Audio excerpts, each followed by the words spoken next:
Bienvenue sur l'entreprise de demain, le podcast qui porte la voix des pionniers qui œuvrent à une entreprise conjuguant humain, impact et performance. Le podcast qui inspire les DRH, les dirigeants, les managers, qui leur donne envie et les clés pour agir. Je suis Delphine Zanelli, conférencière, formatrice et facilitatrice. Mon métier, faire de vos managers des leaders qui libèrent le potentiel de leurs équipes et stimulent la croissance de leur entreprise. Ce podcast n'est pas un mode d'emploi. Mon ambition, ici, est de poser les vrais sujets, ceux qui vous questionnent au quotidien, de les aborder avec des profils d'invités variés, d'apporter un regard nuancé et de proposer des clés d'action très concrètes. Libre à vous d'y piocher ce qui vous inspire et qui fait écho avec les problématiques que vous rencontrez dans le contexte de votre entreprise, pour faire de vos managers des leaders ou devenir le leader que vous voulez être.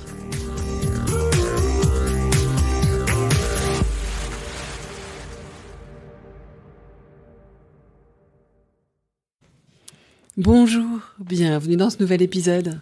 J'espère que vous avez passé un superbe été, une bonne rentrée aussi. Alors pour ma part, je vous livre un scoop, vous qui m'écoutez régulièrement, enfin un scoop ou pas, c'est que j'ai envoyé mon manuscrit à mon éditeur, un ouvrage qui sortira en janvier. Je vous en dirai plus ici, dans la prochaine saison du podcast. Et donc avant de démarrer cette prochaine saison, je vais vous faire un dernier épisode. Et un épisode qui me paraît assez à propos pour cette rentrée.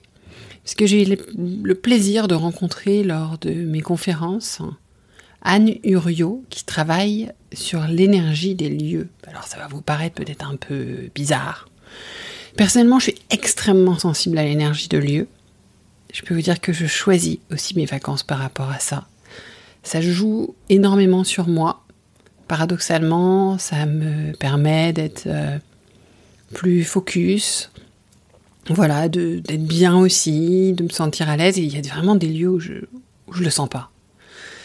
Donc, j'ai eu envie de lui poser toutes ces questions, bien sûr, rapport à l'entreprise, au rapport aussi au lieu de travail, quand on télétravaille, quand on travaille de chez nous, qu'est-ce qui se joue, pourquoi est-ce que voilà, les choses changent. À la fois, on est mieux. Quelque part on est chez nous, et en même temps, il y a des choses qui sont plus difficiles. Parfois un focus différent, voilà, des choses comme ça. Donc vous verrez, je vais poser plein de questions pour vous permettre, vous en entreprise, et vous dans votre travail, de réfléchir à cette question, et peut-être d'avancer sur le sujet. Je vous souhaite une bonne écoute, et je vous donne rendez-vous dès la semaine prochaine pour le début de la prochaine saison. À bientôt. Bonjour Anne. Bonjour Delphine. Merci d'être là avec moi. Avec plaisir. Alors, aujourd'hui, on va revenir donc, dans cette saison sur laquelle on est un peu prospectif. Il y a un sujet, c'est que on sait que l'hybridation du travail va continuer à se développer. Alors, il y a des pour, il y a des contre le télétravail, c'est pas le sujet, mais le sujet, c'est vraiment de dire que on va travailler avec des gens de plus en plus partout dans le monde, de plus en plus parfois chez eux, parfois au bureau, et on voit bien que le sujet central, il y a deux sujets autour de ça. Le premier qui est comment les gens travaillent là où ils sont, donc quels sont est-ce qu'ils sont dans les conditions de travail, dans la bonne énergie pour faire leur travail, pas seulement à des fins de l'entreprise, mais aussi pour eux-mêmes, pour s'accomplir, s'épanouir dans leur travail. Et la deuxième question qui est fondamentale, c'est pourquoi est-ce que alors qu'on a revu des lieux de manière ergonomique, de manière esthétique, on a toujours autant de mal à faire venir les gens au travail. C'est-à-dire qu'en fait, ils n'arrivent pas à dépasser, on comprend qu'il y a une friction maintenant, parce que pour aller au travail, il y a les transports, mais ils n'arrivent pas à dépasser cette friction. Le bénéfice n'est pas supérieur à la friction. Et je souhaitais en parler avec toi, puisque tu vas te présenter, et tu fais un travail bien spécifique sur les lieux. Donc je voulais que tu puisses nous éclairer sur le pourquoi du comment et sur ce qu'on pouvait faire. Donc, je te laisse la parole et je te laisse te présenter. Alors, je suis experte en énergie des lieux. Donc, je travaille sur la création de ce qu'on appelle un espace allié ou un lieu allié, c'est-à-dire un espace dont on a activé tout le potentiel invisible. Donc, le maître mot de ma pratique, c'est l'énergie. Ce qui fait une grande différence avec tout ce que tu viens de présenter en préambule, c'est-à-dire qu'on n'est pas sur la notion de confort ou de bien-être, on est sur quelque chose qui est complémentaire et qu'on appelle l'énergie invisible. Voilà. Donc quand tu parles notamment des personnes qui travaillent chez elles, eh bien ce qui va se passer, c'est que ces personnes vont être dans un espace qui déjà n'a pas forcément une énergie qui est tournée vers la dimension professionnelle. Donc de fait, on va se retrouver dans un mouvement corporel, dans une dynamique quotidienne qui est plutôt tournée vers la partie personnelle, intime, plutôt que dédiée à la partie créative et professionnelle. Donc ça va se traduire par, comme on se le disait en off avant, sur une espèce d'inertie qui parfois peut s'installer malgré nous, parce qu'on est appelé à des tâches quotidiennes, parce que on se retrouve en fait appelé par l'énergie du lieu de vie qui n'est pas du tout la même que celle d'un espace professionnel. Et ce qui est important, c'est de comprendre que un espace, c'est un petit peu comme une seconde peau, c'est comme une enveloppe invisible qu'on ne voit pas, et qui contient des informations, qui contient quelque chose qu'on perçoit, qu'on ressent, mais qu'on ne voit pas forcément. Et c'est pour ça que j'insiste beaucoup sur la distinction entre construire un espace de travail qui va avoir tout un tas d'espaces spécifiques dédiés, par exemple, à la détente, à la méditation, ou une grande ergonomie apportée aux postes, même des postes flexibles, tu vois, des postes quotidiens, parce que c'est pas la même chose que ce qu'on appelle l'énergie, et ce qu'on appelle donc cet espace qui est là, qui est acteur malgré nous ou avec nous si on prend en compte tout ce qu'on peut faire avec lui. Voilà. Alors j'ai une question juste sur ce point-là, avant qu'on aille sur l'espace collectif, enfin en tout cas l'espace de l'entreprise. J'ai une question qui m'est personnelle, mais pas que. C'est que je suis quelqu'un qui aime beaucoup travailler dans les cafés, dans les hôtels, dans cette ambiance-là, qui peut avoir un bruit d'ailleurs. Et pourtant, c'est pas forcément des espaces qui ont une énergie tournée vers le travail, ou dans les trains par exemple. Je travaille très très bien dans les trains. Comment tu expliquerais ça ? Alors, il y a plusieurs choses qui entrent en ligne de compte. On a, on va dire pour schématiser, je pense que les auditeurs sont familiers avec ce qu'on appelle le yin et le yang, on va dire, grosso modo. Et quand on est en mode actif, travail, créatif, peu importe finalement le métier qu'on exerce, disons que ce qu'on va venir chercher en nous et à l'extérieur de nous, c'est plutôt tout ce qui est de l'ordre de l'énergie yang, tu vois, qui va être tourné sur l'action, le mouvement. Donc si naturellement, nous-mêmes, physiquement, on est plutôt un peu tranquille, un peu, tu vois, pas forcément très actif, eh bien, on va avoir besoin de se connecter à des énergies extérieures qui sont très yang, parce qu'elles vont venir activer celle qui est à l'intérieur de nous. Tu vois, c'est un petit peu comme un aimant. D'accord. Donc le train, c'est un peu un paroxysme. Donc c'est rigolo que tu te dises, moi je travaille super bien dans un train, parce que là, pour le coup, il n'y a pas que le bruit, mais là, t'as même ton corps qui vibre, ça bouge en permanence. Le café, le bar, c'est la même chose. On a du passage, du bruit. Et ça va venir en fait créer un équilibre à l'intérieur de nous, tu vois, ça va activer comme si on avait des petites cellules connectées spécialement travail, tout ce qui est à l'extérieur, là, qui est de l'ordre du yang, cloc, ça vient se plugger à l'intérieur de notre corps en fait. De la même manière que, oui, alors une autre question sur l'espace de travail plus personnel qui peut être dans l'entreprise aussi, et qui d'ailleurs est un challenge avec les flex office. C'est que souvent, donc là tu vois, on est à mon bureau, j'ai des choses personnelles qui sont importantes pour moi, des livres, des objets, une plante, et on peut avoir besoin de ça en fait, de ça. Ça, tu l'expliques comment ? Alors là, c'est plusieurs choses qui viennent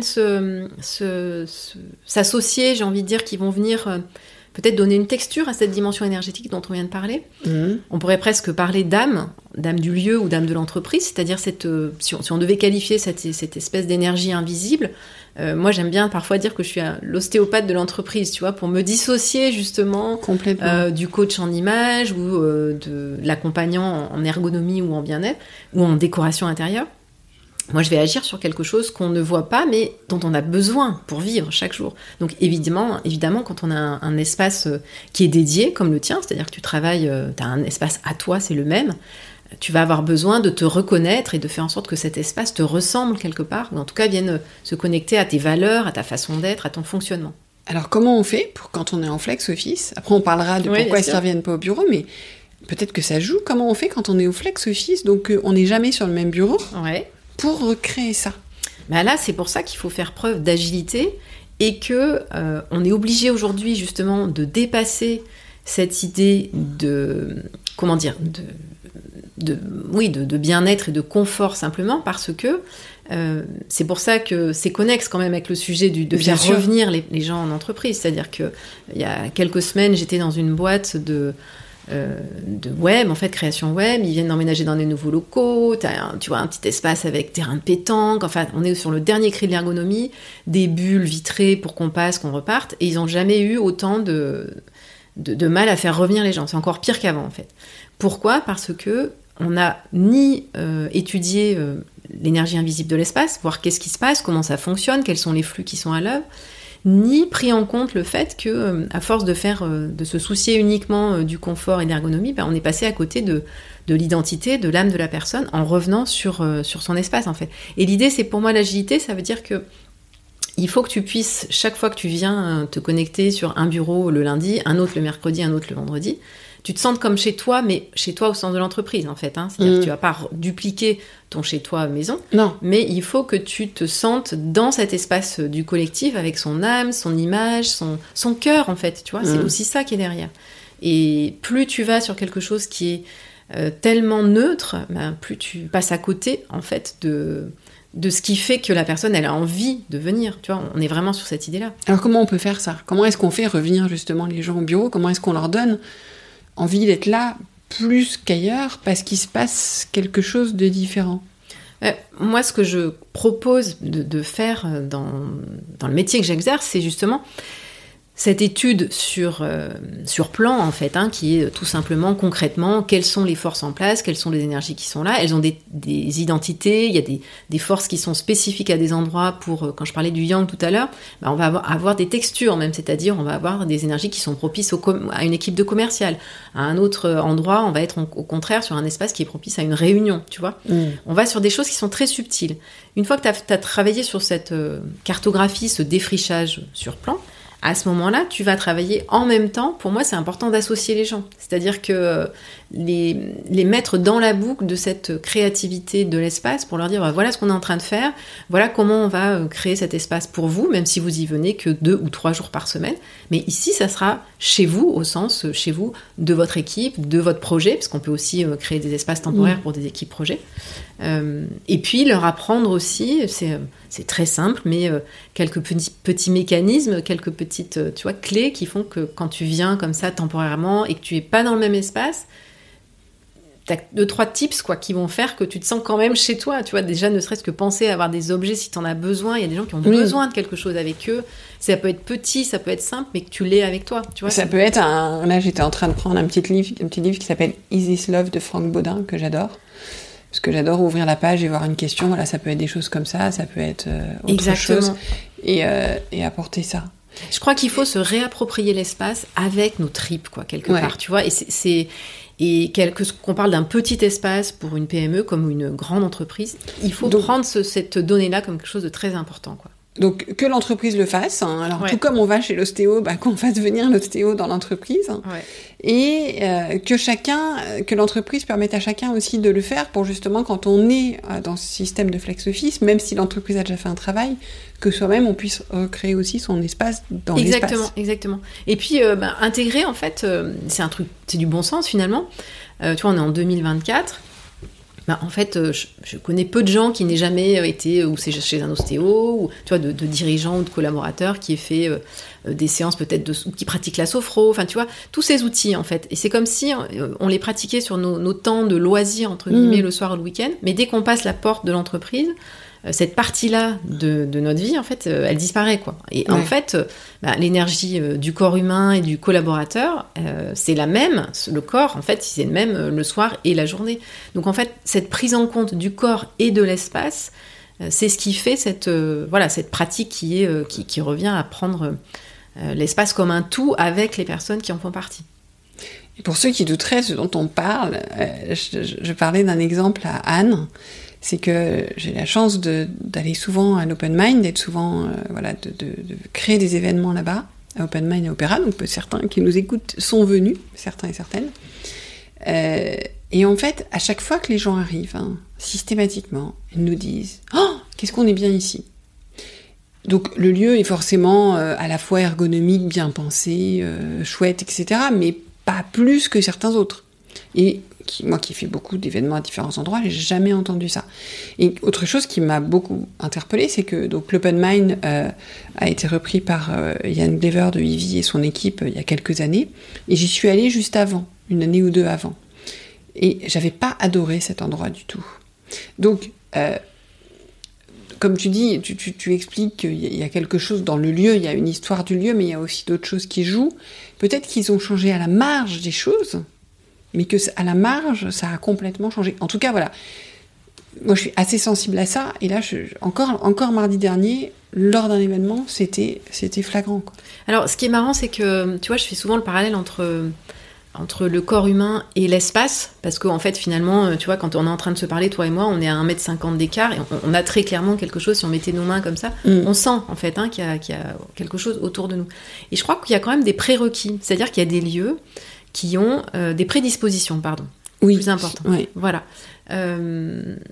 Il y a des lieux qui ont une énergie particulière, en fait, qui ont quelque chose, tu vois, c'est un peu comme tu as des gens, voilà, ils naissent avec quelque chose de facile, il y a une vie qui va s'installer, etc. Ben, c'est un peu comme ça, il y a des lieux qui ont une âme, qui ont quelque chose qui est très bien, j'ai envie de dire qui est très vertueuse, parce que c'est pas une question d'être bien ou pas bien, ou beau ou pas beau. Mais qui est vertueuse. Voilà, qui est vertueuse pour tous ceux qui vont le traverser. Et si en plus, ces lieux-là ont la chance de rencontrer des êtres humains qui vont en plus en faire quelque chose, tu vois, de bien penser, mais là c'est magique. Voilà, on peut faire un travail complémentaire. Le lieu peut avoir déjà une prédisposition, mais ça peut ne pas suffire. C'est exactement ça, c'est-à-dire qu'en fait, quand tu parles du lieu dans lequel tu organises les open mind, de ce que je comprends, il y a effectivement quelque chose qui est de l'ordre du déjà là, tu vois. Mais ça serait trop facile et ça serait merveilleux si tout le monde avait cet espace-là. Je pense qu'il y a quelque chose pour moi, il y a quelque chose en plus que le déjà là, puisqu'il y a quelque chose que je vois se produire que je n'ai pas constaté auparavant. Ouais. Et en revanche, évidemment, rares sont les espaces qui sont comme ça, avec un pack énergétique clé en main, optimisé. Oui. C'est même quasiment... C'est du 1%. Il y a toujours un travail à faire. Donc ce travail de réajustement, de rééquilibrage, d'adaptation, de collaboration aussi, bah, bien sûr, c'est... heureusement, c'est un peu comme nous. On travaille sur nous, tu vois, on fait du sport, on s'entretient, etc. On travaille sur notre énergie pour qu'elle soit la plus optimisée possible. Oui, donc il est aussi important de travailler sur l'énergie des lieux que sur la nôtre. Hein. Exactement. Et ça a un impact réel sur le fait que les gens aient envie de venir. Et le fait que, ce qu'on attend du collectif, que le lien se crée, que des échanges se fassent, que la confiance se crée. Parce que, en fait, le rôle du collectif dans l'hybridation, c'est beaucoup aussi la création de confiance. Exactement. Et en fait, la création de confiance passe aussi beaucoup par la manière dont on se parle. Donc, la confiance, c'est aussi le fait de pouvoir être authentique dans le respect de l'autre. Donc, qu'est-ce qui fait que je vais réussir à être moi-même dans un endroit ? Il y a sans doute des choses qui jouent et qui nous échappent. Alors, il y a le toi-même, et puis, il y a quelque chose dont on a très souvent, on a peu conscience, c'est que, en fait, quand on s'installe chaque jour, alors que ce soit en flexo fixe ou pas sur un espace, dont l'énergie n'est pas adaptée, quelle que soit la traduction et la cause de tout ça, tu vas venir pomper sur tes ressources à toi. Si tu veux, c'est mécanique, en fait. En plus. Le corps humain, il est construit comme ça. Il s'installe chaque jour. Si autour de lui, l'énergie n'est pas OK, pour plein de raisons, plein de critères, il va venir se chercher sur ses ressources intérieures pour bosser, parce qu'il a de toute façon besoin de se mobiliser, si tu veux. Et c'est l'inverse qui est intéressant. C'est-à-dire que si l'espace est bien construit énergétiquement parlant, eh bien, c'est une ressource énorme. C'est-à-dire que chaque jour, si tu veux, tu t'installes, tu travailles, et tu sens qu'il y a quelque chose qui est à l'œuvre à travers toi. Donc, tu gagnes en énergétique, et tu gagnes en production, en créativité, et dans la durée, tu t'épuises beaucoup moins. C'est passionnant. Écoute, merci beaucoup. Merci. Alors, juste avant qu'on se laisse, si les personnes veulent en savoir plus sur toi, donc tu es sur LinkedIn, Anne Uriot, U-R-I-O-T. Tout à fait, ouais. Tu es conférencière, oui. Donc tu interviens pas que en analyse, mais aussi tu fais des conférences, c'est ça ? Voilà, des conférences qui ont pour objectif de sensibiliser, d'ouvrir justement à tout ce qu'on vient de déposer ensemble, mais de manière plus collégiale. Ok. Eh bien écoute, merci beaucoup pour tes éclairages. Merci à toi, Delphine. Et je te dis à bientôt. À bientôt.